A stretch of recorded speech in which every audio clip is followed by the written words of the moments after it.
Hello and welcome to the Unqualified Debrief for the 2023 Belgium Grand Prix. FP1 took place in the wet with not much running from the entire grid. The only thing of note was Logan Sargent somehow forgetting how to turn right. This guy really is American. Now, without any Ferrari mistakes to laugh at or the Mercedes cars having another crash, this is where we'd move on to FP2. Qualifying. However, Alpine decided to sack their team principal and their sporting director in between sessions. This is coming after their chief technical officer, their CEO, Fernando Alonso and Oscar Piastri, all have left the team in the past year. So most people might be questioning what's going on at Alpine, other than them just being French. Well, I guess this may deserve a video of its own, and I presume that you would all watch it since you're watching this. The three of you that are still watching anyway. Back on track, and Q1 was a relatively calm affair for our wet session. Other than Lando Norris, who probably needed a new set of underwear after this scare, everyone kept it quite sensible, even Checo. Lando, after soiling his underpants, was still able to get through to Q2. His former teammate, Daniel Ricciardo, could not get into Q2 as well after getting his fastest time deleted. I can still hear the Daniel Rick fans crying. Their tears were not enough to keep the track wet for Q2, as it became clear the track was ready for slicks. As everyone went out to slicks, Aston Martin sent Lance Stroll out on Inters, channeling the inner Ferrari. Esteban Ocon probably wished he was still on Inters as he flew off the track at turn 9. He went back to the pits for a new wing and they didn't have a new wing ready. I now understand why everyone is leaving this team. A shocking turn of events left Max P9 after his final run. Things got even worse when Charles Leclerc dropped Max to P10.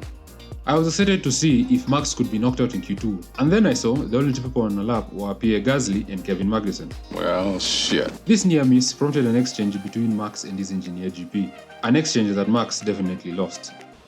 I should have just pushed 2 laps in a row, like I said. That you are through, Max? Yeah, I don't give a if I'm through in P10. Just execution. Okay, and then when the track was 2 seconds quicker for your final lap and you didn't have any energy left, how would that have gone down? But you tell me what you want to do in Q3 and we'll do it. Let me know. Sets, fuel, run plan. In Q3, a normal service was resumed. Max took pole ahead of Charles Leclerc and Checo Perez. The McLarens were a bit underwhelming in 6th and 7th, but that was still expected as the track had dried up and they were not set up for those conditions. On Saturday, we opened up with a wet sprint qualifying. In Q1, Haas somehow forgot to send Nico Hülkenberg out to set a lap. Gene, we finished 4th and 5th here. We fucking look like rock stars, huh? And now we are a fucking bunch of wankers. Yeah, bunch of fucking clowns here. Just like Friday, Q2 saw a drying track. Surprisingly, no one went out on the slicks, except for Lance Stroll, who decided to go out on mediums. The TLDR is that the FIA hadn't declared this qualifying session a wet one. You know, the same session that was delayed for half an hour because the track was wet. So this meant Aston Martin could not put on the softs and were stuck to using the mediums. Sometimes I think the FIA can't get more stupid, and then they just prove me wrong every race. As for Lance Stroll, you can probably guess how that ended. After Lance Stroll's Aston Martin was scraped off the wall, Q3 started with everyone on softs. Perez almost had a crash with 5 cars as he set his final Q3 time that put him on provisional pole. Then when Gasly set a time 6 tenths faster and Ocon 6 tenths slower, we all could hear Helmut Marko preparing a space in his basement next to Nick Debrief. Oscar Piastri had been impressive all weekend and he set a time good enough to take pole position ahead of both Ferraris and his teammate Lando Norris. Wait, can you hear that?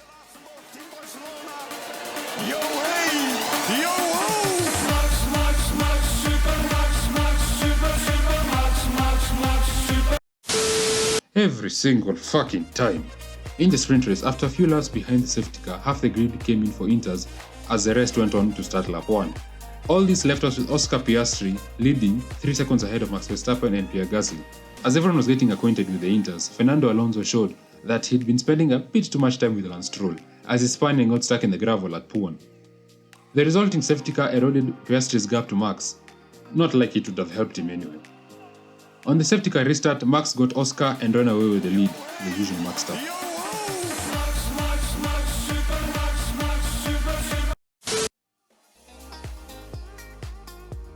The entertainment in the sprint was brought by Lewis Hamilton, who tried his trademark Red Bull overtake that worked so well on Max Verstappen and Alex Albon.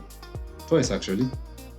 This time, he missed the rear wheel and just crashed into Checo's side pod.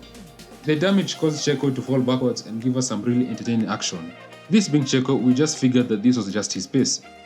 Checo's woes allowed Daniel Ricciardo to get into P8. This was soon spoiled by Mr. I almost killed my teammate over here. However, a top 10 in an AlphaTauri is still a good performance by Daniel Ricciardo. Oscar Piastri finished an impressive P2 ahead of a very happy Pierre Gasly. Lewis got a 5-second time penalty for his act of terrorism that saw him drop behind both Ferraris and Lando Norris. On Sunday, we were met with a dry track for once this whole weekend. The start was a relatively clean affair for everyone except Carlos Sainz, who ended up crashing into Oscar Piastri. The damage spelled the end of the day for the young Australian as Checo Perez took the lead from Charles Leclerc. The chaos at the start gave Max Verstappen 2 places and moved him up into 4th. The opening stages got worse for McLaren as Lando Norris had no pace on the mediums. When he was overtaken by Lance Stroll, that's when McLaren knew they were in serious trouble. Lando's old teammate Carlos Sainz kept his old friend company as he too was falling down the grid. Yuki Tsunoda and Alex Albon were the stars of the opening laps as they were wrapping up the Kemmel Straight. Max Verstappen got past Lewis Hamilton and Charles Leclerc all before lap 10. Our hopes for fight of the lead lay with Checo. So naturally, Max breezed past him like Checo was still driving a Force India. Thankfully, Yuki Tsunoda was still giving us some action with a brilliant overtake around the outside of Leclerc. The rain decided to make a short appearance, though it wasn't enough to require inters. Several people came in for softs as Verstappen almost lost it at the top of Eau Rouge. The tricky conditions seemed to have woken up Lando Norris and his McLaren, as his pace really picked up. Sadly for Lando, the rain didn't stay that long, and his McLaren was back to moving like a bus.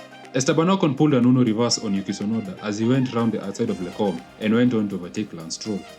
Max Verstappen won the race ahead of his teammate Checo Perez and Charles Leclerc. The podium celebrations saw Max's trophy survive thanks to McLaren reverting to the 2015 specification. GP2 engine. GP2.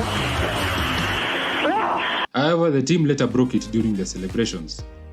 I personally feel that Yuki Tsunoda, Alex Albon and Esteban Ocon were robbed of the Driver of the Day vote, but that's just me.